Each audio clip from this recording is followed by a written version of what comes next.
گاہ میری نگاہ تیز چیر گئی دل وجود. دل وجود کوئی بتائے گا؟ دل وجود نہیں، دل وجود وہ ٹائپو ہے میرے خیال نہیں وہ واو جو ہے وجود کی ہے. ہاں، گاہ میری نگاہ تیز چیر گئی دل وجود. دل کا مطلب ہے مرکز، یعنی وجود کا مرکز آپ یوں کہہ لیں، وجود کا نیوکلیس جس کو کہہ سکتے ہیں. لیکن وجود کیا ہے؟ اصل بات یہ ہے. وعلیکم السلام.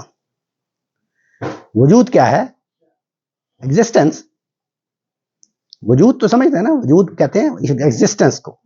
یعنی یہ بات کہ حقیقی وجود کس کا ہے، یہ تو تصوف کا عام مضمون ہے نا. وجود ایک ہوتا ہے، ہم نے پہلے بھی شاید ذکر ہوا تھا، وحدت الوجود ہے، وحدت الشہود وغیرہ. ایک لفظ استعمال ہوتا ہے جس کو کہتے ہیں واجب الوجود. ایک ہوتا ہے واجب الوجود اور ایک ہوتا ہے ممکن الوجود. واجب الوجود کون ہے؟ وہ ذات باری تعالی ہے، یعنی جس کو کہتے ہیں نیسیسری ٹو بی، اس کو تو ہونا ہی ہے. واجب الوجود وہ تو ہے ہی، ٹھیک ہے نا. اور باقی سارا عالم، یہ جو دنیا ہے، یہ کیا ہے؟ ممکن الوجود. ممکن الوجود کا کیا مطلب ہے؟ ممکن یکون و ممکن لا یکون. ہو سکتا ہو سکتا نہ ہو. آپ جانتے ہیں افلاطون کو جانتے ہیں نا، پلیٹو، جس کے ڈائلاگز آف پلیٹو، اس میں ایک ایلیگوری آف کیو ہے. اگر آپ لوگ کو سننے کا اس کو موقع ملا ہو، یعنی پلیٹو کا فلسفہ آ رہا ہے بیچ میں لانا نہیں چاہ رہا تھا. افلاطون کا فلسفہ یہ ہے کہ یہ دنیا حقیقی دنیا نہیں ہے. یہ جو آپ سب لوگ یہاں بیٹھے ہیں، میں ہوں، یہ جو چاند سورج ستارے، یہ پہاڑ دریا جانور پرندے درندے جو کچھ بھی ہے، یہ کچھ نہیں ہے. یہ سایہ ہے، سایہ ہے. یہ غیر حقیقی چیز ہے، یہ غیر حقیقی چیز ہے. سایہ ہے، یہ ہے نہیں، کچھ بھی نہیں ہے. کوئی چیز ایگزسٹ ہی نہیں کرتی. اور یہ ساری چیزیں کس چیز کا سایہ ہیں؟ وہ ایک دوسرا عالم ہے، وہاں پہ ایک سید یاسر امام موجود ہے، یہ اس کا سایہ ہے. آپ سمجھے؟ یہ فلسفہ ہے اس کا، افلاطون کا. اور یہ بھی میں آپ کو بتا دوں کہ یہ ہمارے لیے مطلب ہے قابل تفنن لگ رہا ہے. یہ 2500 سال سے اس کو کوئی چیلنج نہیں کر سکا. آپ جانتے ہیں کہ آج تک جتنا بھی فلسفہ وجود میں، آج تک جتنا بھی فلسفہ وجود میں آیا ہے، دو ہی طرح کا ہے. ایک پلیٹنزم، یعنی یا تو سارے فلسفہ دان پلیٹونک ہیں یا ارسطوٹلین ہیں. ارسطو اور افلاطون. ارسطو افلاطون کا شاگرد تھا، اس نے اختلاف کیا اس سے. ارسطو نے، اس نے یہ بڑا مشہور جملہ ہے نا اس کا، ارسطو کا، اس نے کہا تھا کہ مجھے اپنا استاد بہت عزیز ہے لیکن حقیقت اس سے بھی زیادہ عزیز ہے، اس لیے میں اس سے اختلاف کرتا ہوں. تو اختلاف کر کے اس نے کیا بات کہی تھی؟ اس نے یہ کہا تھا کہ نہیں، وہ دنیا جو ہے یہ غیر حقیقی نہیں ہے، یہ بھی حقیقی ہے. اور وہ جو حقیقی دنیا ہے وہ اصل میں کہیں اور نہیں ہے، وہ عضویاتی ہے، وہ یہیں پہ ہے. یعنی ہماری حقیقت بھی یہیں پہ ہے. بس یہ دو فرق، اس کو آپ یوں کہہ لیں، اس کو کہتے ہیں philosophy of eminence and philosophy of transcendence. یہ سنی ہوگی آپ نے. افلاطون کی ٹرانسینڈنس ہے. ٹرانسینڈنس کا مطلب یہ ہے کہ یہاں جو کچھ بھی ہے اس عالم میں یہ غیر حقیقی ہے، اور حقیقی وہاں ہے کسی اور عالم میں. ٹھیک ہے. اور ایمیننس کیا ہے کہ نہیں، یہ بھی حقیقی ہے اور اس کی جو اصل حقیقت ہے وہ بھی یہیں پہ ہے. آپ یوں کہہ لیں، سادہ الفاظ میں اگر آپ کو سمجھاؤں میں، یہ مثالیں اس کی یہی ہوتی ہیں، صرف سمجھنے کے لیے میں بتا رہا ہوں. آپ یوں کہہ لیں کہ میری جو روح ہے وہ بھی اسی عالم کی چیز ہے. آپ یوں سمجھ، اس کو سادہ الفاظ میں آپ کو. یہاں پہ یہ آئیڈیلزم ورسز ریئلزم یا آئیڈیلزم ورسز مٹیریلزم کا ڈیبیٹ بھی ہے. ہاں، لیکن یہ دونوں آئیڈیلزم کے ہیں، یہ دونوں مثالیت پسند کے ہیں. اس کو کہتے ہیں مثالیت پسند، آئیڈیلزم.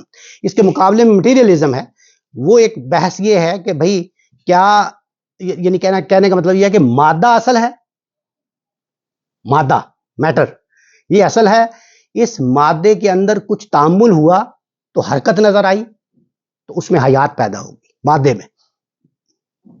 اور پھر اسی حیات کے ایک اور نتیجے میں شعور پیدا ہو گیا. تو یہ تین چیزیں ہیں، مادہ، حیات اور شعور. مادہ اصل ہے، اس میں سے حیات پیدا ہوئی، اور اس حیات کے ایک تعامل مزید کے نتیجے میں شعور پیدا ہو گیا. اس پورے فلسفے کو کہتے ہیں مٹیریلزم، مادیت پسند. اب اس کے مقابلے میں الٹ کر لیں اس کو، نہیں، شعور اصل ہے. ٹھیک ہے، شعور اصل ہونے کا مطلب سمجھتے ہیں کہ باقی کچھ نہیں ہے، کہ یہ جو کچھ ہے یہ سب تخیل ہے میرے تخیلات میں، تو یہ سب جو ہے یہ امیجنیشن ہے. تو شعور اصل ہے. یہ جو مادہ ہے یہ اصل میں میرے شعور ہی کی وجہ سے نظر آ رہا ہے، ورنہ ہے ہی نہیں.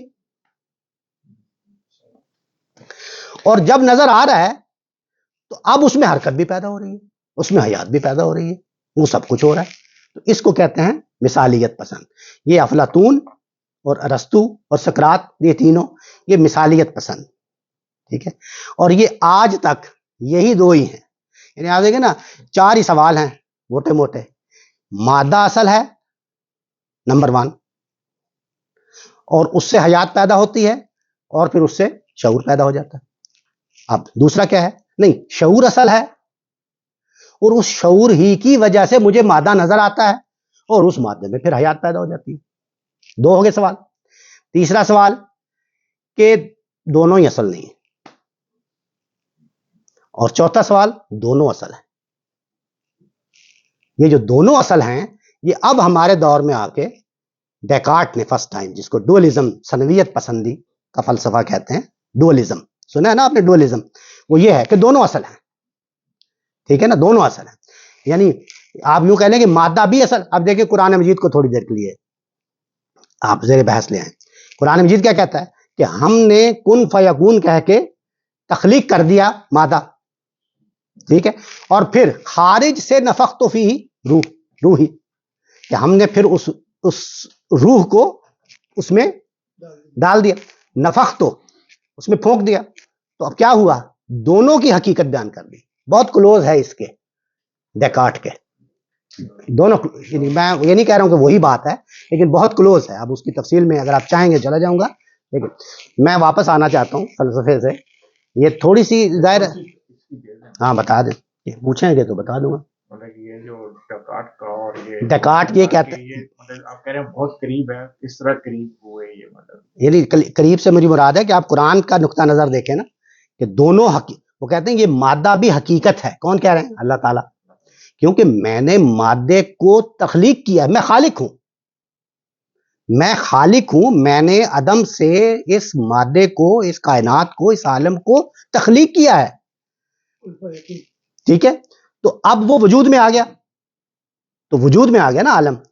ادھر کیا ہے کہ پھر جب وجود میں آ گیا تو اب میں نے ایک شعور کلی ہے، ایک عقل کلی جس کو کہتے ہیں نا. آپ یوں کہہ لیں کہ ایک تو شعور آپ کا شعور ہے نا، آپ کا یا میرا شعور، یہ اس کی بات نہیں ہو رہی. اس کو آپ سمجھنے کے لیے یوں سمجھیں کہ جیسے مادہ ہے نا، تو مادہ تو یہ عالم پورا مادہ ہے، لیکن آپ کیا ہیں؟ آپ اس کا ایک جزوی ظہور ہیں. آپ اس کا ایک جزوی ظہور ہیں. ایک مادہ ہے، آپ بھی مادہ ہیں، یا صحیح ہے نا؟ تو آپ پھر اس مادے میں سے ایک وہ کیا ہے؟ کلی، ایک کلی. اسی طرح شعور کو سمجھنے کے لیے سمجھے، ایک کائناتی شعور ہے، کائناتی ذہن ہے، اور انسان کا شعور اس کا ایک ظہور ہے. یہ میں صرف سمجھانے کے لیے آپ کو بتایا کہ یہ شعور کا لفظ ایسا نہ سمجھے کہ انسانی شعور کی بات کر رہا ہوں، کائناتی تکوینی شعور کی بات کر رہا ہوں. یعنی ہاں یہ بات ہو رہی تھی وجود کی. تو وجود، ممکن الوجود، واجب الوجود اور ممکن الوجود. ممکن الوجود کا کیا ہے کہ یہ جو عالم ہے ممکن ہے یہ ہو، ممکن ہے یہ نہ ہو، پتہ ہی نہیں ہے. سایہ ہو، یہ بالکل ایسے ہی ہے جیسے یہ بوتل رکھی ہوئی ہے نا ٹیبل پہ، اس کا سایہ نظر آ رہا ہے نا. تو اگر میں آپ سے پوچھوں کہ کیا اس سائے کا وجود ہے، تو آپ نظر آ رہا ہے نا وجود ایگزسٹ کر رہا ہے نا سایہ، تو آپ کہیں گے کہ ہاں اس کا وجود ہے. لیکن جو ہی آپ لائٹ آف کر دیں تو ختم ہو گیا. تو اس کا مطلب ہے کہ اس کا وجود حقیقی وجود نہیں تھا. ایک ہوتا ہے حقیقی وجود، اور پھر کیا ہے؟ اس کو کہتے ہیں اعتباری وجود. اعتباری وجود کا مطلب یہ ہوتا ہے کہ لائٹ کے اعتبار سے یہ نظر آ رہا تھا. یہ بات اگر آپ کو سمجھ آ گئی ہو تو پھر آپ یوں سمجھیں کہ یہ پورا عالم، یہ پوری کائنات اصل میں اعتباری وجود ہے. حقیقی وجود وہ ذات ہے، ذات باری تعالیٰ. اب آپ جی روشنی کیا؟ روشنی کی وجہ سے یہ سایہ ایگزیکٹلی، تو روشنی کے وجود کی وجہ سے یہ چیز نظر آ رہی تھی. تو اس مثال میں اصل میں روشنی کا وجود کیا ہے؟ حقیقی، اور یہ کیا ہے؟ اعتباری. تو وہ یہ کہتا ہے، یہ افلاطون کی بات کر رہا ہوں، کہ یہ پورا عالم اصل میں سایہ ہے، یہ اور کچھ نہیں ہے، اصل میں سایہ ہے.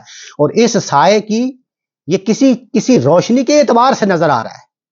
ٹھیک ہے نا؟ اگر یہ زیادہ ثقیل ہو رہا ہے تو میں اس کو روکتا ہوں یہاں. تو کہنے کا مطلب یہ تھا کہ گاہ میری نگاہ تیز چیر گئی دل وجود. مغرب ہو گئی، میں روک دوں یہاں. 15-20 منٹ. بس ایک ہی شعر اور ہے، گاہ میری نگاہ تیز چیر گئی دل وجود. آپ دیکھیں وہ کہہ رہے ہیں کہ اس وجود کے مرکز کو میری نگاہ جو ہے وہ نگاہ تیز، اس کی دیکھیں تیز اس کی ایڈجیکٹو ہے، چیر اس کا ورب ہے، اور اس کے مرکز کو چیر گئی ہے. یعنی یہ پھر کیا ہے؟ وہی رسائی کا مضمون ہے. رسائی کا مضمون سمجھ رہے ہیں نا؟ یعنی میری دسترس کہاں تک ہے، کہنے کا مضمون یہ ہے. مضمون یہ ہے کہ گاہ میری نگاہ تیز چیر گئی دل وجود، گاہ الجھ کے رہ گئی میرے توہمات میں. اور کبھی کبھار ایسا ہوا کہ وہ میرے ہی سب اسٹیشنز میں، میرے ہی توہمات میں الجھ کے رہ گئی. اور الجھ کے رہ جانا یہ بھی نگاہ کے اعتبار سے لفظ استعمال ہوا. واضح؟ آگے بڑھیں. آخری شعر ہے، تو نے یہ کیا غضب کیا. بڑا سادہ شعر ہے، لیکن میں چاہوں گا کہ آپ میں سے کوئی اس کی وضاحت کرے. تو نے یہ کیا غضب کیا، مجھ کو بھی فاش کر دیا. مجھ کو بھی فاش کر دیا، میں ہی تو ایک راز تھا سینہ کائنات. کون اس کی کرے گا؟ بالکل سادہ ہے، کوشش کریں تھوڑی سی.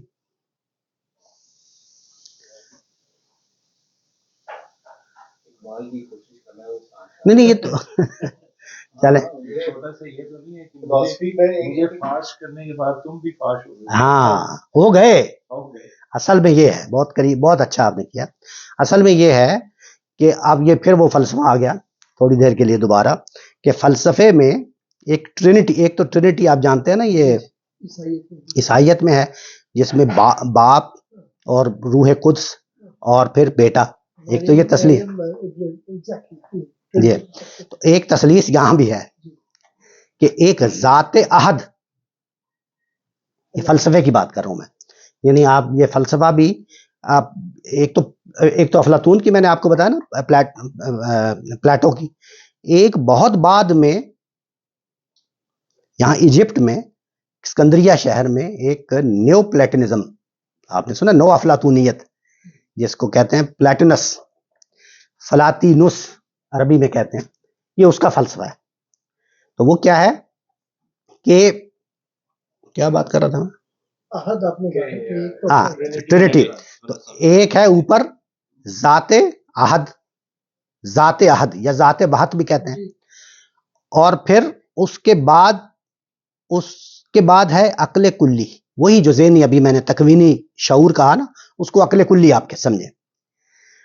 اور پھر تیسرے نمبر پہ آ کے روح. یہ روح وہ روح نہیں ہے جو ہمارے ہاں روح کا تصور ہے، یہ یونانی فلسفے میں روح کا ایک تصور ہے.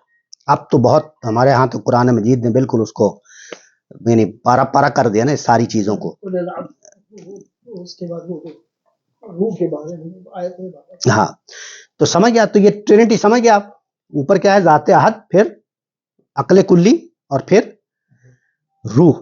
اب پھر روح جو ہے اس کے آگے پھر روح انسانی، یعنی وہ پھر اب آگے کی تجسیم ہو گئی. روح انسان، روح انسانی میں دو ہیں، علوی اور سفلی.